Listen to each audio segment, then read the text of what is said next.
बिस्मिल्लाहिर्रहमानिर्रहीम। अस्सलाम वालेकुम बच्चे। जो रिकॉर्डेड सेशन सुन रहे हैं तो मैं उनको बता दूं कि ये हमारा लेक्चर नंबर 4 है, या फिर आप लेक्चर नंबर 4 के बजाय आपको मैंने ऑलरेडी बता रखा है कि हमारा जो एपिसोड है वो 4 है, ठीक है। और आज जो हमने डिस्कस करना है वो है हमारे पास माइटोसिस का जो दूसरा सेगमेंट है वो स्टडी करना है। मतलब हमारा जो टॉपिक रहेगा उसका नेम है cytokinesis in plants and in animals, ठीक है। तो माइटोसिस का जो रिमेनिंग पोर्शन है वो आज हम देखेंगे। देखो बेटा, साइटोकाइनेसिस मैंने आपको बताया था कि माइटोसिस जो है उसके 2 स्टेप्स होते हैं। साइटोकाइनेसिस एक होता है कैरियोकाइनेसिस, एक होता है साइटोकाइनेसिस का। तो ये लेक्चर जो है ये स्पेशली मैं आप ही के लिए रिकॉर्ड कर रहा हूँ क्योंकि लाइव क्लास के अंदर ये मैंने करवा दिया था स्टूडेंट्स के साथ में और बाद में करवा दिया था।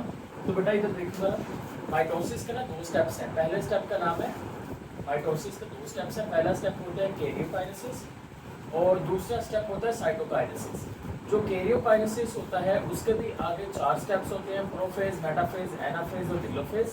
और जो साइटोकाइनेसिस है ये भी प्लांट्स और एनिमल्स दोनों के अंदर क्या होता है, डिफरेंट होता है। जिस तरह से मैंने आपको बताया था कि कैरियोकाइनेसिस में भी प्लांट्स और एनिमल्स में डिफरेंसेस थे, इसी तरह से साइटोकाइनेसिस में भी थे। अब देखिए बाटे साइटोकाइनेसिस सबसे पहले तो आपने याद रखना है कि it is a division of cytoplasm. बहुत कम चांसेस है कि इस चीज़ के ऊपर आपसे एमसीक्यूज पूछे जाएं। मुझे नहीं लगता कि पूछे जाएंगे क्योंकि ये तो बहुत ही बेसिक से एमसीक्यू है। अब अगर हम बात करते हैं साइटोकाइनेसिस की प्लांट के अंदर, तो प्लांट के अंदर साइटोकाइनेसिस जो है उसके लिए हमें खास नाम देते हैं। हम उसको नाम देते हैं वी कॉल्ड इट फ्रेगमोप्लास्ट फॉर्मेशन। ये चीज़ आपने याद रखनी है। देखो पी से प्लांट और पी से फ्रेगमोप्लास्ट लिखा, तो ये एमसीक्यूज बन सकते हैं कि प्लांट्स के अंदर जो है वो साइटोकाइनेसिस जो है उसको हम क्या नाम देते हैं। तो आपने कहना है फ्रेगमोप्लास्ट फॉर्मेशन का हम लोग जो है वो नाम देते हैं। ये किसकी बात कर रहे हैं, यहाँ प्लांट्स की बात कर रहे हैं। We are talking about the plants. अच्छा, प्लांट्स के अंदर एक्चुअल में होता क्या है, इसके ज़रा प्रोसीजर को समझो। देखो होता इस तरह से है कि आपका प्लांट सेल आ गया। इस प्लांट सेल में सबसे बाहर की तरफ आपको पता है कि क्या होती है, सेल वॉल होती है और सेल वॉल के अंदर की तरफ प्लाज्मा मेम्ब्रेन या सेल मेम्ब्रेन होती है।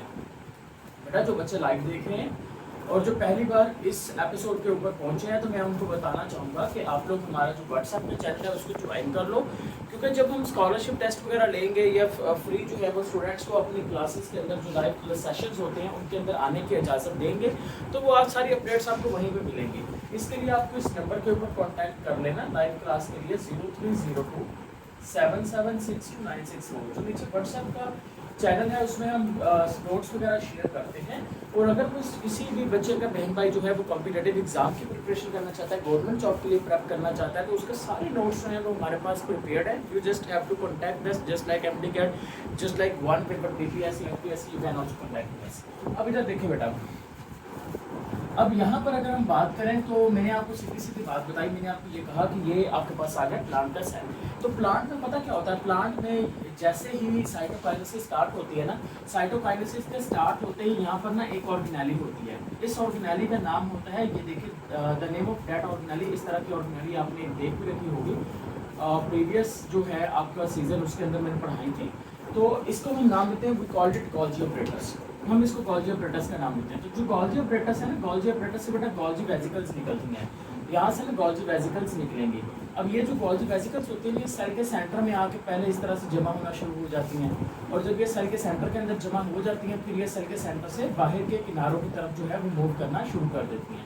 और फिर फाइनली तौर पर ये क्या करते हैं बेटा, जो सेल होता है ना, सेल के दरमियान के अंदर ये इस तरह से डिपन होती जाती हैं और फाइनली तौर पर जो सेल होता है उसके दरमियान जो है दरमियान में एक मेम्ब्रेन की फॉर्मेशन कर देती हैं।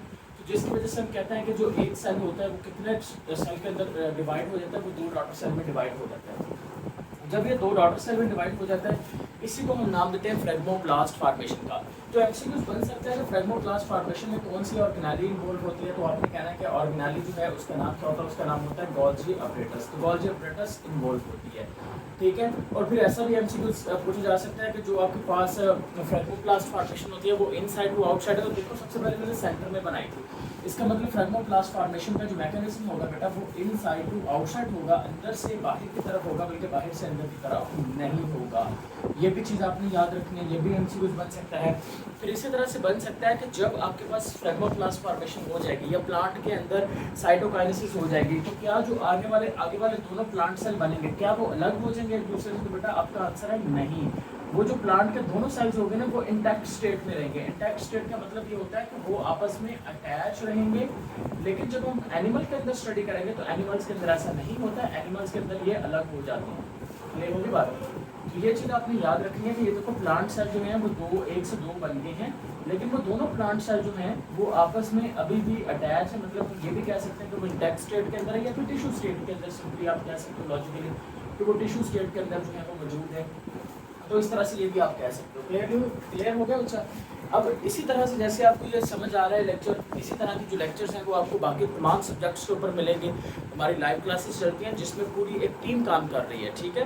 सो बहुत सारे बच्चे जो हैं उनको ये प्रॉब्लम रहती है। मैं समटाइम हंस भी रहा होता हूँ, मुझे एक पेरेंट्स की कॉल आई तो वो मुझे कह रहे थे कि सर हमें ना डाउट ये है कि समटाइम ये होता है कि हम फ़ी पे कर देते हैं, हमारे साथ एक ऐसा हो चुका है फ़ी पे कर देते हैं उसके बाद जो है वो भाग जाते हैं। और ऐसा कुछ नहीं है, यहाँ पे सेम ठीक है। यहाँ पर आप जाइए हमारे चैनल के ऊपर, 2-3 चैनल्स हमारे हैं, ठीक है। 100 के प्लस ऑडियंस है, हमने भाग के किधर जाना है भाई? आप लोग ही हमें टारगेट कर लोगे, समझ में आई ना बात? अच्छा, दूसरी चीज़ ये कि देखो जो अब लाइव सेशन यहाँ पे चैनल के ऊपर मौजूद है वहाँ पे जाके चेक करो यार, लाइव क्लास चल रही होती है समटाइम, समझ में आई बात? इसी तरह से आप लोग आए जूम के ऊपर, गूगल मीट के ऊपर, जो पेड वर्जन है उनके ऊपर हम आपको लेक्चर्स डिलीवर करेंगे, समझ में आई बात? तो ये चीज़ आपने याद रखनी है कि इंटैक्ट स्टेट के अंदर मौजूद होंगे या टिश्यू स्टेट के अंदर जो है वो मौजूद होंगे। इंटैक्ट स्टेट या फिर टिश्यू स्टेट जो है उसके अंदर जो है ये मौजूद होंगे। ये सारे के सारे जो एमसीक्यूज हैं ये आपको नोट डाउन कर दिया है। अब हम बात करते हैं उससे आगे के साइटोकाइनेसिस एनिमल के अंदर जो है वो कैसे होती है। देखो एनिमल के अंदर अगर हम साइटोकाइनेसिस की बात करें तो हम उसको नाम देते हैं क्लीवेज फ्लो। क्या नाम देते हैं? क्लीवेज फ्लो जो है उसका हम नाम देते हैं, क्लीवेज फ्लो का नाम देते हैं। अच्छा, what is cleavage flow? Cleavage flow क्या हो गया? क्लीवेज फ्लो में ना आपने पहली बात ये याद रखनी है कि ये आपके पास एनिमल सेल आ गया। एनिमल सेल के अंदर पहली चीज़ ये कि कोई भी चीज़ जो है वो मतलब और ऑर्गेनेली इन्वॉल्व नहीं है, कोई सेल वॉल नहीं है, बाहर की तरफ प्लाज्मा मेम्ब्रेन होती है। अब मान के चलो कि आपके पास एक गोल गेंद है, इस तरह से गोल गेंद है, उसके ऊपर अगर मैं ऐसे रबर टेक चढ़ा दूँ, है ना, गोल गेंद के ऊपर अगर मैं ऐसे रबर टेक चढ़ा दूँ, फिर एक और चढ़ा दूँ, फिर एक और चढ़ा दूँ, तो वो क्या आपको इस तरह से नहीं नजर आएगी?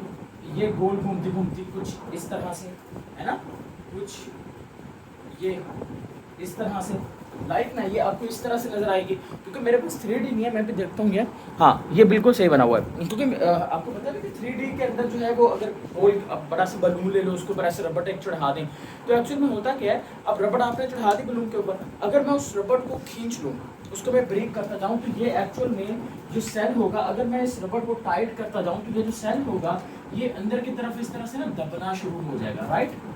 ये इन टब्यूल्स की वजह से जो है वो अंदर की तरफ क्या होना शुरू हो जाएगा, वो दबना शुरू हो जाएगा।